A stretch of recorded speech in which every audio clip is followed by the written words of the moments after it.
Video प्रकरणावरून मंत्री भरत गोगावले यांनी भाजप नेते दानवे यांना थेट आव्हान दिलंय। आरोप करत असतील तर व्हिडिओतील चेहरा स्पष्टपणे दाखवा असं म्हणत गोगावले यांनी दानवे यांच्यावर टीका केली आहे। चेहरा त्याने दाखवायला काय अडचण आहे? जर त्याने एवढं सगळं पैसे अर्धे जे दाखवले आहेत ते त्याने चेहरा दाखवायला पाहिजे होता। म्हणजे दूध का दूध पाणी का पाणी झाला। म्हणून आमचा सवाल आहे त्यांना महेंद्र शेटने खुलासा केलेला आहे। जर ह्याच्यात मी आढळलो तर मी माझ्या आमदारकीचा राजीनामा देईन। ह्याच्या पलीकडे अजून काय सांगायला पाहिजे ते सांगा। चर्चा अशी होते की राष्ट्रवादीने तो व्हिडिओ जो आहे तो रायगडमध्ये पुरवलेला आहे, त्यामुळे आम्हाला आता शोधावा लागेल। तुम्हाला वाटतं सर राष्ट्रवादीने पुरवला असेल? नाही, आम्ही डायरेक्ट आरोप नाही करू शकत जोपर्यंत खात्री नाही करत तशी, कारण अंबादासने खात्री नाही केली त्याने व्हिडिओ पाठवलेला आहे। पण जे आमच्या महेंद्र शेटने सांगितलेलं ते योग्य आणि रास्त आम्हाला दिसत आहे। त्यांनी पूर्ण बॉडी चेहरा दाखवावा। नागपुरात बोलताना आमदार आदित्य ठाकरे यांनी पैशाच्या व्हिडिओवरून थेट सरकारवर निशाणा साधलाय। हा निशाणा म्हणजे सध्याच्या सरकारचं प्रतीक असल्याचंही त्यांनी टीका केली।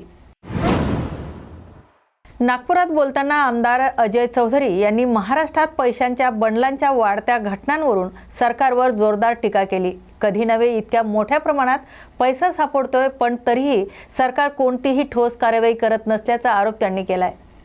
आपल्याने साऱ्यांनी पाहिलेलं आहे की मुळामध्ये जे काय बंड झालं म्हणतात त्या मुळामध्ये जे काय बाळासाहेबांचे विचार घेऊन आम्ही जातो म्हणाले, ते बाळासाहेबांचे विचार घेऊन गेले नाही तर पैशाची बंडलं घेऊन गेलेले। आणि आजच्या महाराष्ट्राने पाहिलेलं आहे 50 खोके एकदम ओके ही तर घोषणा महाराष्ट्रामध्ये लहान लहान मुलं खेळताना देखील बोलत होती। त्यामुळे ह्यात नवीन काय असं मला वाटत नाही, कारण प्रचंड महाराष्ट्रामध्ये भ्रष्टाचार असेल, पैशाची देवाणघेवाण असेल, डील असेल, हे मोठ्या प्रमाणावरती महाराष्ट्रामध्ये कधी नव्हे या मोठ्या प्रमाणावरती पाहिलं जाते।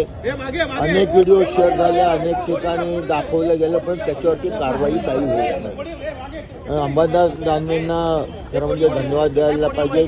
सातत्याने हे जे भ्रष्टाचाराचे मुद्दे असतील, सातत्याने गैरप्रकाराचे मुद्दे असतील, ते सातत्यानं दाखवतात, पण सरकार ढिम्म आहे। सरकार कुठल्याही प्रकारची कारवाई करत नाही, कुठल्याही प्रकारची चौकशी समिती नेमत नाही किंवा कुठेही दखल घेत नाही, कारण हे सरकार अशा आमदारांच्या टेकूवरती उभं आहे याची सरकारला कल्पना आहे, आणि म्हणून कारवाई होत नाही।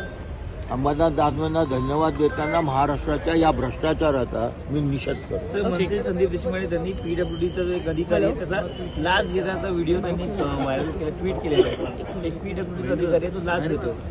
मला एक सांगा की लोकप्रतिनिधी जर भ्रष्टाचार करायला लागले, लोकप्रतिनिधी जर खुल्लेआम व्यवहार करायला लागले, तर प्रशासनावरती अधिकाऱ्यांवरती पकड राहणार आहे का, अंकुश राहणार आहे का? त्यामुळे ही भ्रष्टाचाराची वाहणारी गंगा महाराष्ट्रातल्या जनतेने थांबवायला पाहिजे, तरच मला वाटतं महाराष्ट्राचं हित पुढे आहे। आता महाराष्ट्रामध्ये आज बिहार आणि उत्तर प्रदेशमध्ये पहिला म्हटलं जायचं त्याहीपेक्षा वाईट परिस्थिती। मुंबईतील वाढत्या प्रदूषणाच्या मुद्द्यावरून नागपुरात आमदार अबू आझमी यांनी सरकारांविरुद्ध आंदोलन केलंय। प्रदूषणावर नियंत्रण मिळवण्यात सरकार अपयशी ठरत असल्याचा आरोप करत तातडीने ठोस उपाययोजना करण्याची मागणी त्यांनी केली। सबसे ज्यादा प्रदूषण है वहाँ पे। अभी इन लोगों ने जानवरों को जलाने का वहाँ बना दिया। SMS कंपनी है, जिसकी वजह से वहाँ के NGOs ने, टाटा ने लिखा है कि लोगों की एज का एवरेज 39 ईयर्स हो चुका है।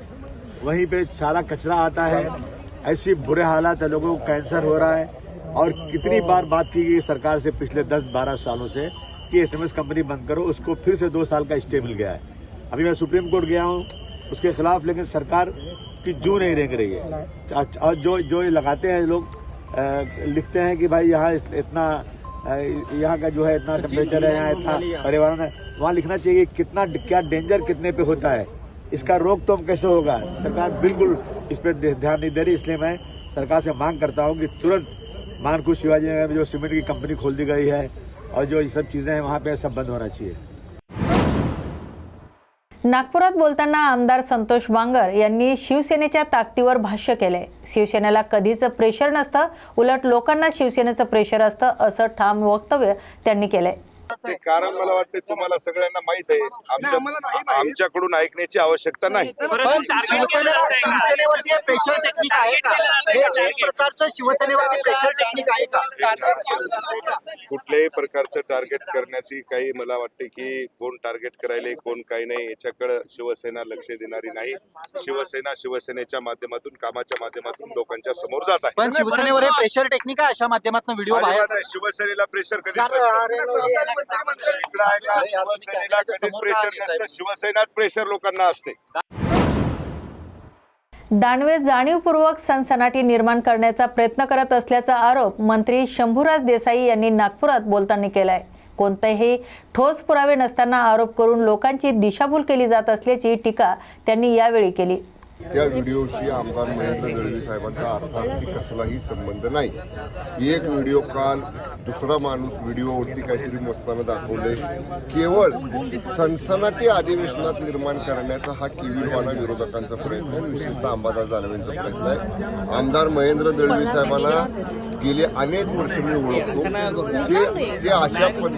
ते अशा पद्धतीनं काही करणार नाहीत याचा मला विश्वास आहे. तरी सुद्धा पक्ष म्हणून शिवसेना म्हणून आमची भूमिका आहे, कसल्याही चौकशीला आम्ही सामोरं जायला तयार आहे. पण केवळ अंबादास दानवेंचं आता विरोधी पक्ष नेतेपद संपले, अंबादास दानवेंची आता आमदारकी संपली, मग आपल्या नेत्याला मी असं काहीतरी करून दाखवतोय हे दाखवण्याचा किविलवाणा प्रयत्न अंबादास दानवेंचा आहे.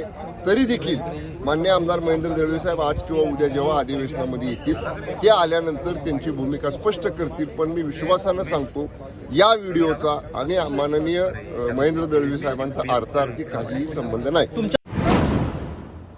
नागपुरात बोलताना आमदार असलम शेख यांनी सरकार सर्व प्रश्न सोडवण्यासाठी तत्पर असल्याचं स्पष्ट केलंय. जनतेच्या अडचणीवर वेळेत निर्णय घेतले जात असून विकास कामांना गती देण्यावर सरकारचा भर असल्याचंही त्यांनी सांगितलंय. आणि सगळ्यात महत्त्वाचं काम सरकारने केलं आहे ते कास्तकारांना वीज बिल माफ केलं आहे. अशा पद्धतीने कास्तकारांना मदत करण्याचा प्रयत्न चालू आहे आणि राहिली गोष्ट कर्जमाफी ती पण योग्य वेळी होणार. सर 500 रुपये प्रत्येक महिन्यात देऊन 1600 रुपये युरिया केला असंही कास्तकार ओरडत आहे. जीएसटी कमी झाली आहे, जीएसटी कमी झाली आहे. हा प्रश्न बघा, सगळे प्रश्न सोडवण्यासाठी आमची सरकार तत्पर आहे आणि 100% आमचे लोक आमचे नेते हे प्रश्न सोडवतात. नागपुरात बोलताना मंत्री संजय शिरसाट यांनी विरोधकांकडून मार्फ व्हिडिओच्या माध्यमातून जाणीवपूर्वक टार्गेट केलं जात असल्याचा गंभीर आरोप केलाय. अशा प्रकारांमागे राजकीय हेतू असल्याची टीकाही त्यांनी यावेळी केली. दळवी साहेबांचा जो व्हिडिओ आज दाखवण्यात आलेला आहे तो AI करून तो मॉप करून तो केलेला व्हिडिओ आहे.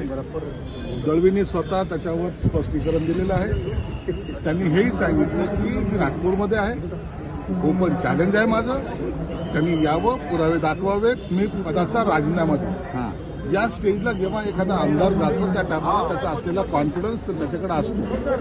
AI करून हा कुणाचाही व्हिडिओ दाखवू शकतात. उद्या हे अख्ख्या आमदारांचा सुद्धा अशा व्हिडिओ करू शकतात.